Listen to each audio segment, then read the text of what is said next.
go. Sir, itatanong sa kanya namin, sasabihin niya. off ko lang to. Sir, kumusta po yung yung pagdalaw niyo po kay dating Pangulong Duterte? Ano po yung mga... Oo, si Inday pwedeng Sara. ano niyo? Si Inday Sara lang nakadalaw, no? Kasi ang nangyari, naghiwalay kami. Ang dami kasing tao na nagtipon-tipon doon sa labas ng hukuman. At ang nakiusap si Inday Sara na kung pwedeng maiwan ako para makabalik siya ng alas 5. Pero kinuwento naman niya sa akin na mabuti naman ang kanilang pag-uusap. Unang-una, ang namimiss talaga ni Presidente Duterte ay yung pagkain Pilipino. At nag-request siya ng medyas at saka ng sinyelas. At ang sinabi nga niya, yung mensahe niya is kulang ang mga tao at lahat na mayroong panahon. No? There's a time for reckoning. No? Ang sabi niya. Kulang ang mga tao? Hindi, I mean, ang sabi niya, cool lang ang mga tao. Oo. Cool lang. Relax lang. May naon lang ang tao at there's a time for reckoning. No? At ang sabi nga niya, umuwi ka na kagad ng Pilipinas. So, dapat di kayo nandun at naninilbihan. Sinabi niya kay Vice President. Umuwi Hindi na siya. mo naririnig Huwag na po. siyang nandito, sabi niya. Umuwi ka na ng Pilipinas. Okay, yun ang sabi niya. Oo. Pero, kumusta po yung kalusugan niya generally? Well, ang sabi naman ni BP Sara, ang tatay niya kasi hindi talaga napapatingin sa doktor, no? Pero mukha namang okay siya. Pagkamat alam natin na yung appearance niya sa hukuman, ako bilang isang naging spokes niya, mukhang mahina. At napapansin ko rin yung pananalita niya, mukhang nagka-crack yung kanyang boses, no? At mukhang hard of hearing din, no? Dahil may ilang mga pagkakataon na pinag-ulit niya yung tanong. Sir, sino formally ang tatayo bilang mga legal counsels? Well, mag-aanunsyo na po ang grupo, no? Bukas po ang magpupulong kami. Bukas pa yung pulong. Oo. Nang ano po? Hindi ko lang alam kung ano pang time bukas, but I have confirmed kung sino yung lead counsel, no? So we have a lead counsel, there's a team. Oh, there's a team. Is he already formally Hindi pa rin. member? Hindi pa rin. The only one na na-recognize ang hukuman is si Atty. Bingbong Mendoza. Pero binanggit din sa sa ICC mismo si Hindi ko alam kasi hanggang ngayon wala pa rin kaming permiso to enter the detention facility. No? So hindi ko pa rin alam. Basta nagkausap kami ni Atty. Hoffman at nag-aantay pa rin kami. Okay. Anong response po ni Vice President Sara dun sa sinabi ni Pangulong Duterte na dapat umuwi na siya? Sabi naman niya uwi siya, nag-aantay lang siya ng karelyebo kasi walang next of kin dito kung siya uwi. So when is Congressman Pulong coming? Nag-aantay kasi sila na magkaroon ng Shenzhen visa, yan ang problema. Kaya lang naka-visa si Vice President at sinamahan niya anak niyang manood ng Taylor Swift dito sa Munich. Kaya meron siyang, so happy na meron siyang visa. Sino yung sila? Si I think the family. Congressman and the mayor? The family, I think, has a the whole visa. family, even sina Kitty. Husband niya, husband niya at saka yung daughter niya.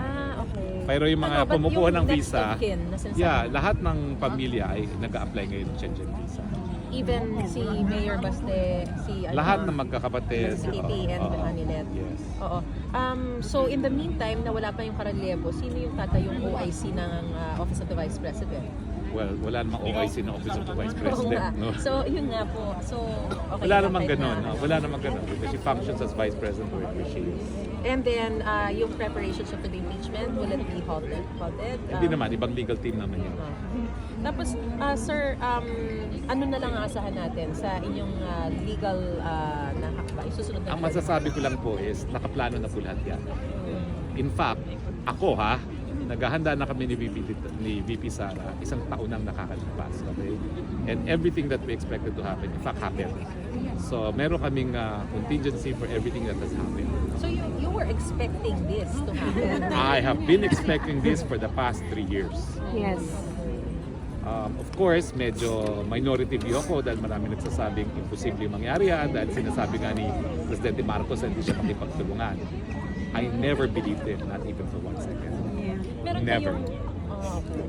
Meron kayong gusto nyo kumbaga, hindi nyo nahihintayin yung September 23? Well, I would rather na mag-discuss muna kami as a team. I have to be a team player. But it's unacceptable to us, to me personally, because hindi pa kami nag-meeting as a legal team na mag-aantay ng September 23. Sige sir, meron ba kayong mensahe sa mga... Well, magpapasalamat kami sa lahat ng ating mga kababayan sa suporta na binibigay nila kay Presidente Duterte. Yun po nagbibigay ng lakas kay Presidente Duterte ngayon. Kanina we heard either you or si Senator Robin na nag-invite dun sa pagpupulong ni Vice President Sara on the 23rd. Yes, iniimbita namin ng Ano po yun? lahat ng mga Ano Pilipino sa Europa. Magkakaroon po ng malawakang pagtitipon ng mga Pilipino sa Europa para ipakita ang suporta kay Presidente Duterte dahil ang birthday po ni PRRD is on March 28. You are set to visit the We are former set to president visit. ngayon Well, sa penitentiary. I don't think they will allow us anymore. Nasa late na. Nung nag-visit si VP Sara kahapon, it was 4 to 5. So I think visiting hours end at 5. No? Pero talagang definitely tomorrow. That's our agenda. Okay? Okay, bye-bye. Thank you, sir. Una lang po tayo ng konti. Thank you, sir. Sabi, no? Pero pinagbigyan nyo. Oo nga. Thank you. Una lang tayo na naglalakad. Okay.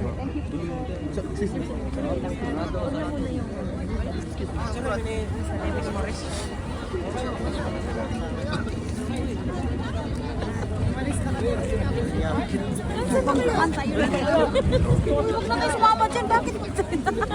Ang kulit niyo. Parang si Robin. Ah, reporter pala yung nag-ano kanina. Kaya